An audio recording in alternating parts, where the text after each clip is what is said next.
All right, in this video, what we want to do is we're going to have an opportunity to practice a little bit more with the pen tool in Illustrator, and this really works for any version of Illustrator. So what I'm going to do is I'm going to go to New, and I could have used this choice. I'm going to just have 8.5 by 11. I'm going to change it to portrait format, and what I want to do is just copy a cartoon. So this will give us a lot of good practice for a lot of different things. So in order to do that, I need a template. So I'm going to go to File and I'm going to Place. Now there's two different ways to do this. You could open this image by itself, but I really don't want to do that because if you do save your reference image as a PNG, then whatever is transparent, like a transparent PNG, whatever is transparent is going to turn out black. So I want to place it. So I found this picture of Ferb, and it is a PNG, so the background is transparent, but it really doesn't make a whole lot of difference. I am using Workspace up here. If we go to Workspace, I have Essentials. You might have something else. Things may be a little bit differently arranged, so you might want to go to Essentials.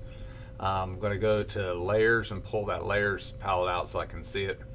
And in Illustrator, it's kind of different than Photoshop, and I know we're just coming out of Photoshop, so they look similar, but they act somewhat differently. If I just click on the layer itself, I may not select this object, so I want to always use this to select it.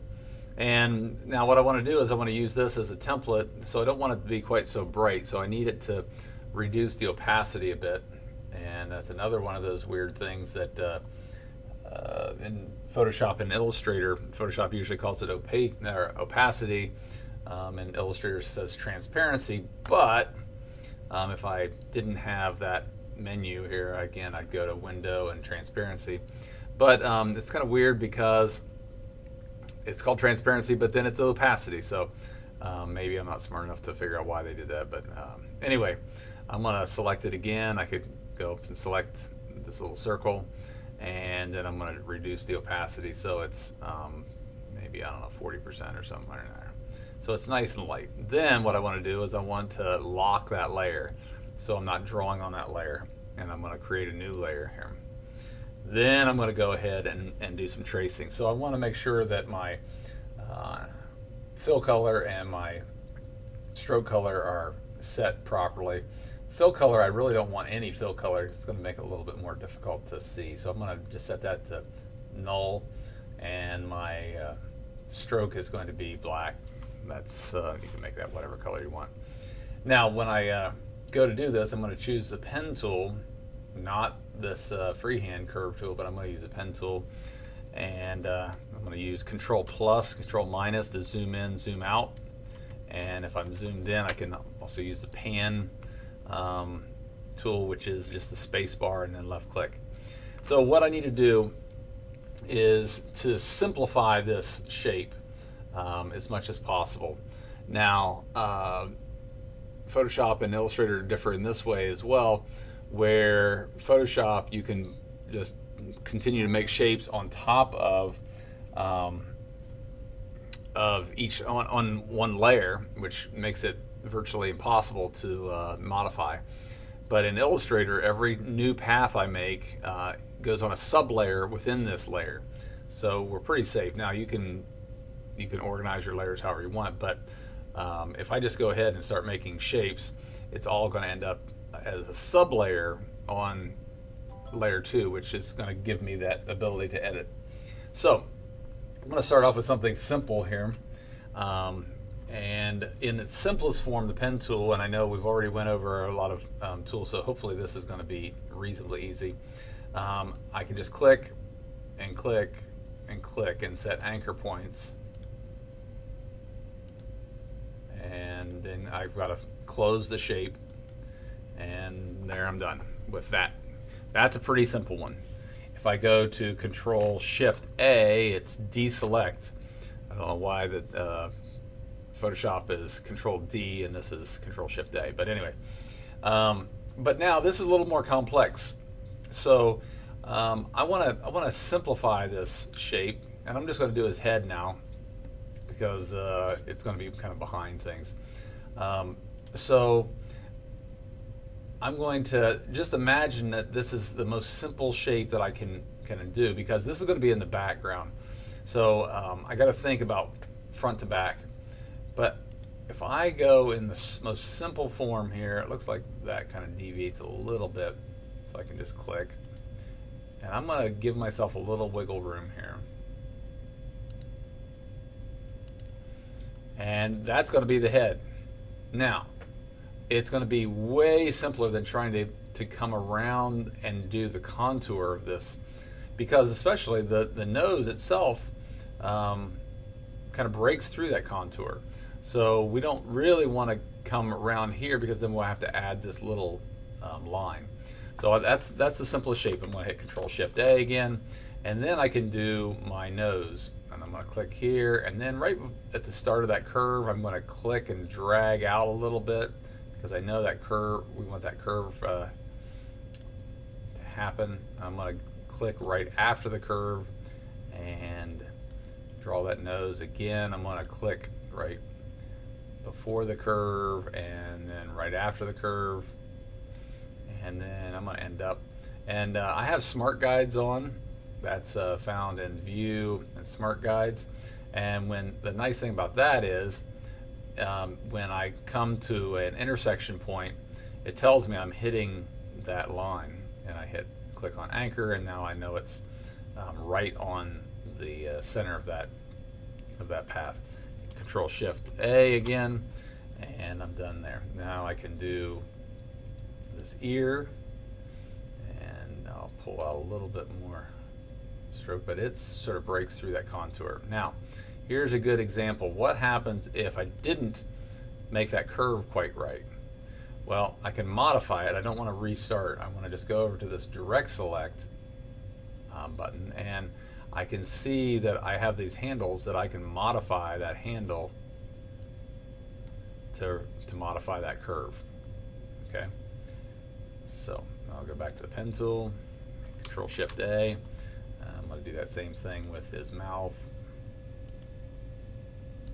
And it's okay that this overlaps a little bit. I'll show you how to cut that out later on. So we're going to break this down into the most simple shape. So let's say I'm going to do this eye. Now that eye didn't fit exactly. I can go back to that Direct Select, and I can modify. Oops. Those.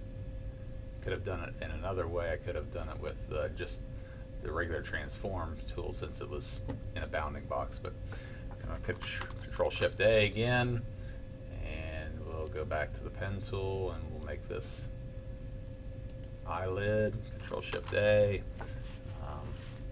I can make this pupil. That looks pretty good. Control-Shift-A, and then I could do this highlight. Control-Shift-A. I'll do the same thing up here. If it's not quite right, then I can always just use even the direct or the selection tool, and I can modify it if it's a round circle. If I have to do like a complex curve, then that doesn't work as well. All right, so then we got another line across here. Oops. Control-Shift-A. Anchor. And Control-Shift-A again. We'll make this. And we might just need to move that a little bit. I can use my arrow keys to move. Control-Shift-A. And then the reflection, Control-Shift-A. I'm going to go ahead and do the hair, and then you can go ahead and do the rest of the body. But I'll show you how to do this here. I'm going to start in one spot. And, oops, hit Control-Z to undo. I'm going to pull a little handle out here so I get a little bit of a curve. Then if I want it to be a corner, then I can grab this handle and holding the Alt key, and I can modify that corner. Then I can click and drag. I want that to be a corner, so I'm going to hold the Alt key down, grab the handle, drag it in the direction I'm going to go, click and drag to modify the curve, and then I'm going to hold the Alt key down again and go in the direction that I want that curve to go, click and drag to modify the curve, hold the Alt key down again, and click and drag to get that little curve, hold the Alt key down, click and drag, Alt key, click and drag to modify it, Alt key again, because we've got these inside corners. We want it to be a sharp corner. So if we didn't want it to be a sharp corner, we wouldn't do the Alt. But in this case, we do. This might be a little bit where the line kind of comes inside the shape. I'm just going to go right here and I'm going to hit Control-Shift-A and I'll stop there. I'm going to come back here to this one. I'm going to hold the Alt key down even when I'm starting on a previous anchor point to get that point. Alt again and drag it out. I can drag it out different amounts, and I may have to just come back and modify it. But I'm just going to give it the computer the general idea of what direction I want to go, and I may have to modify it. In this case, I don't. Alt, pull back, and that was just a click. So if I just make a click, then it's already going to be a corner. And I can click and drag, Alt again, and click on the path. Oops.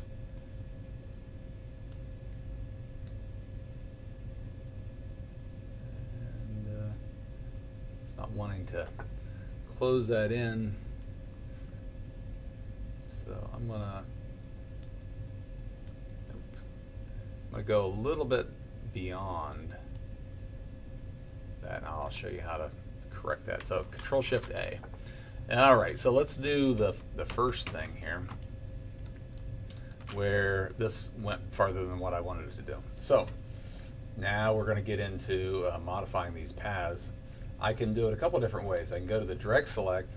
I can mouse over a unselected path. So this is unselected right now. I mouse over it and I find the anchor. Then I click one time and release. Then I re-click on it again and just drag it. That's probably one of the simplest ways of doing it. Now, I can do that again.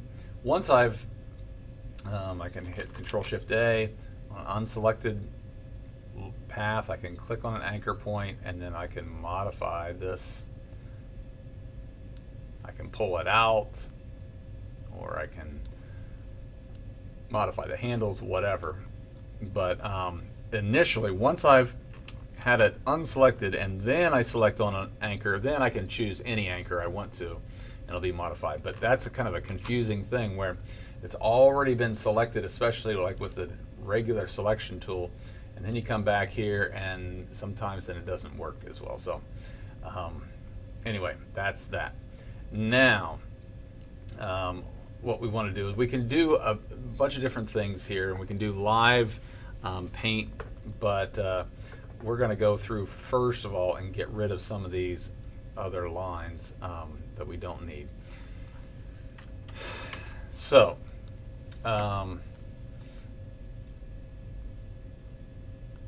we're going to do something called live paint, which is easier than just using this color and filling it in, and this color and filling in. So we're going to get rid of all this stuff, so where it overlaps. So I'm going to go to the eraser tool, and there is scissors. So I know that I want this to be cut out. The green is going to be on top of the face, so I know that I don't need this line here. So I'm going to click on this path is highlighted. I'm going to click here, and then I'm going to click here, and that separates that and cuts that path, so I can make it exactly where I want it. I need to select that path first. I guess it was already selected. Go back to the scissors, and I'm going to click here and here because I don't want that line to be going through things. And I'll select that path and delete. Now I've got the top of the eyeball that's kind of in the way, so I'm going to go to select that path first, and then we'll take the scissors tool, and smart guides really help me to know when I'm right on that path. So now it looks like I've got that piece selected. I want this selected so I can delete it. Now this circle goes through this eyeball. I don't want that. So go back and select what I want to cut.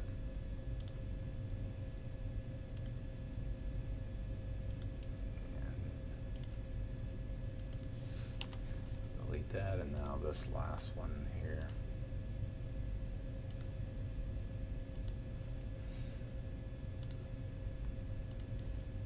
And I missed the cut there. Looks like I cut this little piece instead, so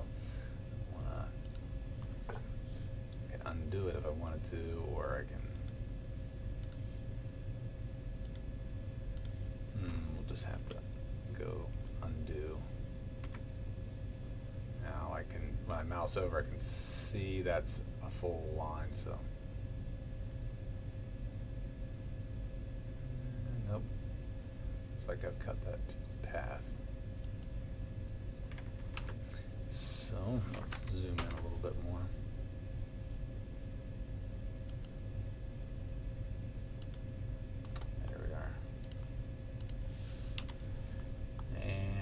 Actually, this path is longer. It's going all the way to the edge of this circle, and we don't need that, so we can cut it off here.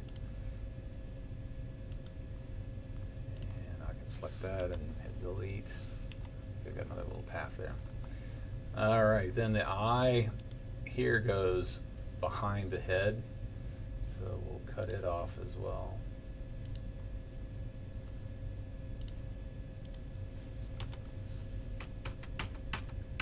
Okay, we're coming right along here. So I can also do this. This will be my last one. And then I'll finish. Whoops, that one didn't cut that little piece. So instead of cutting this path, I cut this path. So I'm gonna undo that. Make sure that okay, that one did cut, so I will just cut this end off. And that smart guide is really helpful because it tells me when I'm intersecting things. I can do that same thing one more time here.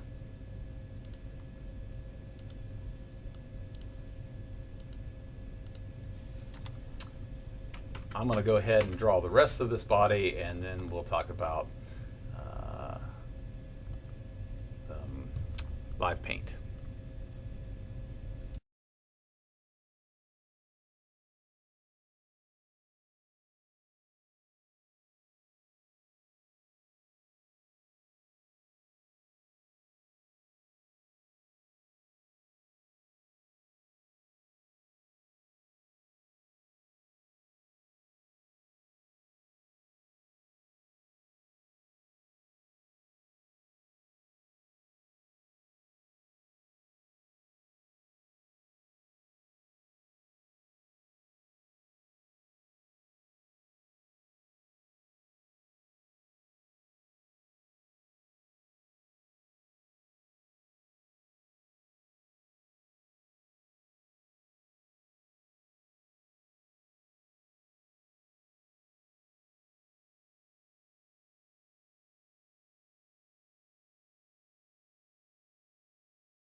Okay, so what happened here is, one problem is I had this one whole solid path that went around here, but I needed to break that. And so if we look, what happens, If they're just butting up alongside a path, it's okay, but then we've got this weird kind of corner. And so we've really got an anchor. Let's go to the direct select. We've got an anchor here, and we've got an anchor here that look like they're pretty close together, but they're really not. If I go to view and outline view, maybe they are right on top of each other, but it doesn't, the stroke isn't affected properly. So what I need to do is I need to draw a box around, using the direct select, that little anchor, both anchors, and that by drawing a box like that, it selects both anchors. Now we don't want a massive box because we don't want to get another anchor involved, but then we go to object, path, and join it, and then that jointed, we still got a corner here that we'll have to fix. And we need to go to window and stroke, and we can expand that stroke menu up a little bit, and we can say, well, how do we want that corner to be? And that's not getting us where we want to go. There we go. We'll just round it so that it goes around, and that's going to have to happen over here as well. So we'll go to the direct select,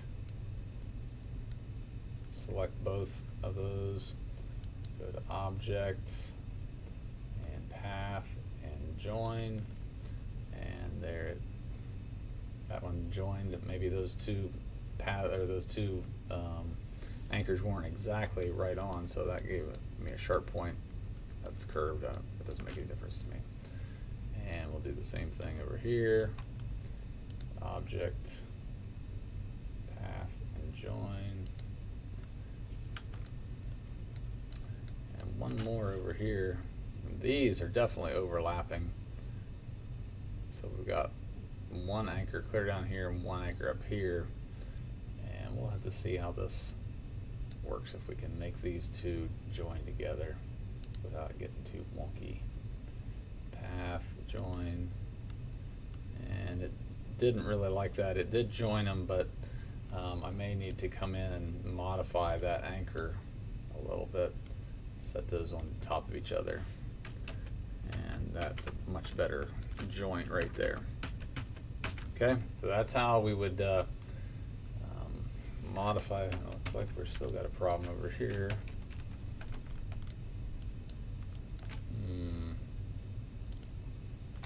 Let's try that again. Looks like it's joined already.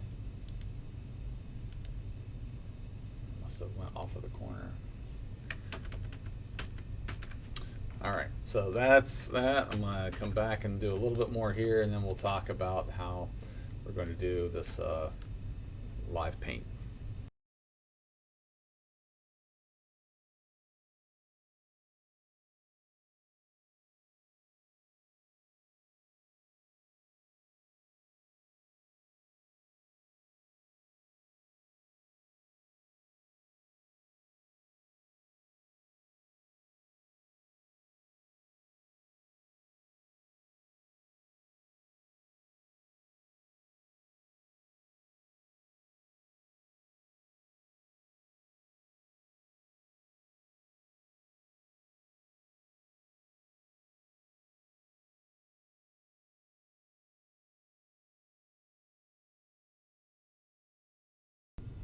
All right, we've got the whole thing traced, and now what we want to do is we want to color it in.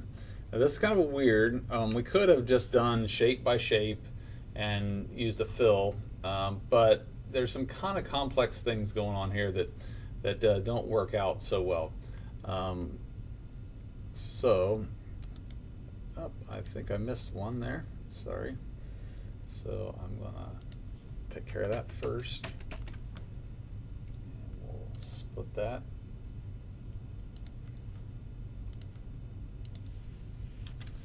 All right, and then again, I've got a weird joint right here, so I go to the direct select, make a box around both of those anchors. There's actually two anchors there.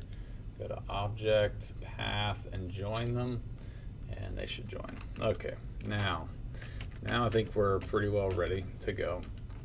Now, this next step is essential is that you copy this whole layer. So if we drill down into this layer, we have every one of those paths that we drew in a sub layer. Okay, I don't want to drill into that. I don't want to use it, but I want to show you. But what we're going to do is create a duplicate layer here.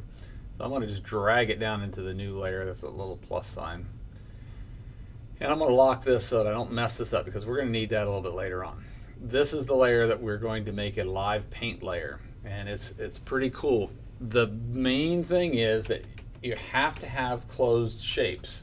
So if there was a gap here, then I'd need to go back in and join.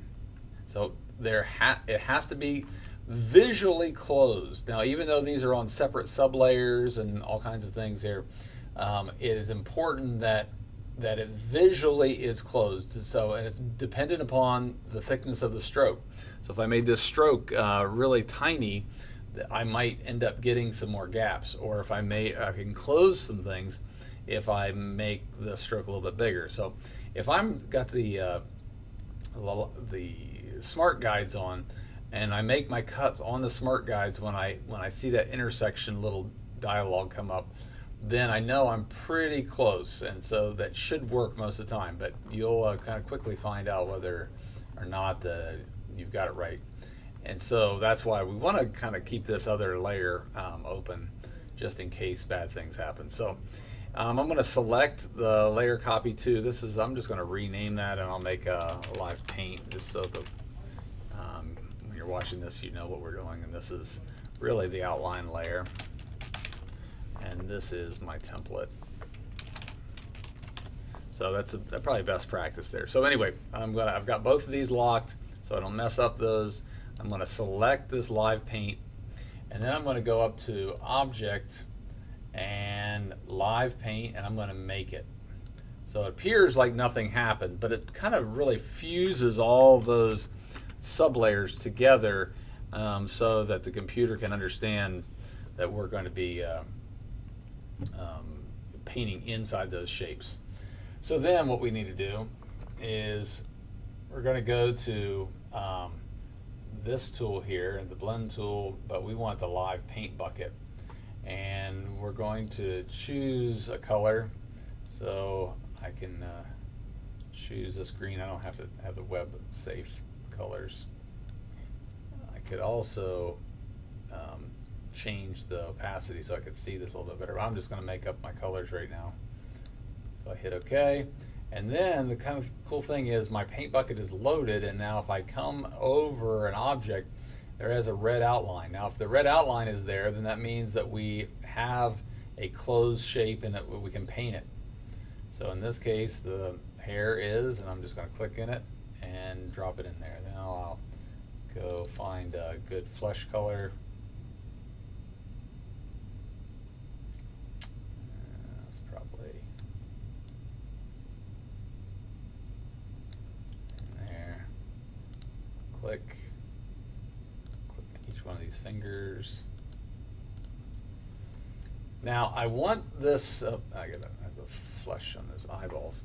I want this to be opaque, because if I want to put a background on it. So even though this is white right here, it's really transparent, so it would be see-through if I put another color behind it. So I want to make sure that's white as well. And his shirt is white, and inside is a little brooch, I think it is. We've got white socks, and I forgot the little banding here. So it's kind of important that I make sure that I get all that done.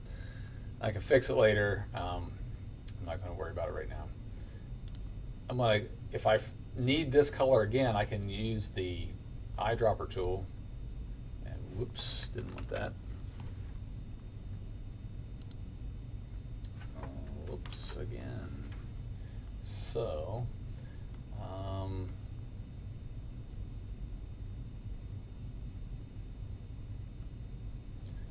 let's see how we're going to get that color again.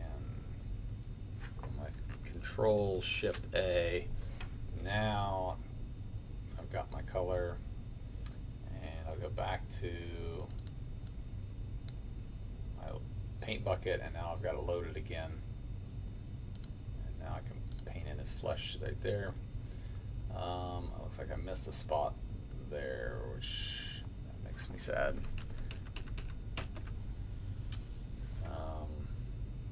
It's really important that I have all that done, because now this is going to cause me a little problem here. So maybe that's a good thing for you to have seen, that I made a mistake, and but I can't just go in and clip that out now.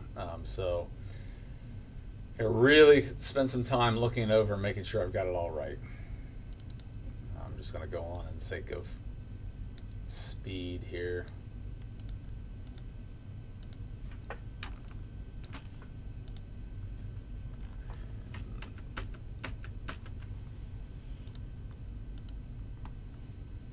Missed another spot down here, so I have not done very well. Let me try to do it too fast. And let's just call this the top of a black here. Let's see, that's where that, I guess that could be fixed because it was going to be black, but I really needed that to have a white toe, but I messed that up. Okay, so that's the color. Now, if let's see, I got the eyeballs here. Yep. Blue. And I want the white of the eyes as well. That's going to be transparent if I don't. There. Okay, so I've got him. Now, minus that little mess up right here and this mess up, I've got them all colored in. Then what I want to do is I want to unlock this. I want to move this outline layer on top, because this live paint, I can't modify strokes. I can only paint in that. So it's really important that we had this duplicate copy of the outline. One we made a live paint, one we didn't. So I'm going to select this outline, and I'm going to say I want that stroke to be a little bit bolder. So I select that whole outline, and let's say I just turn all that off. So I've got the outline, and turn it back on now. And now I can modify the stroke. And if again the stroke went away, you go to Window and Stroke, and then I'm going to bump up the weight. And since that's on top,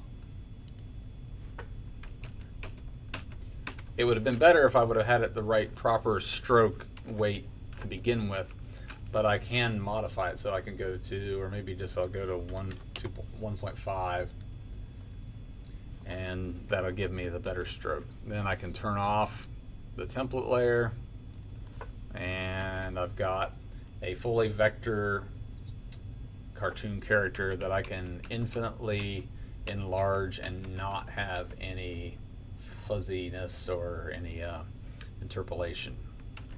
So I know, a long video, hopefully that helps.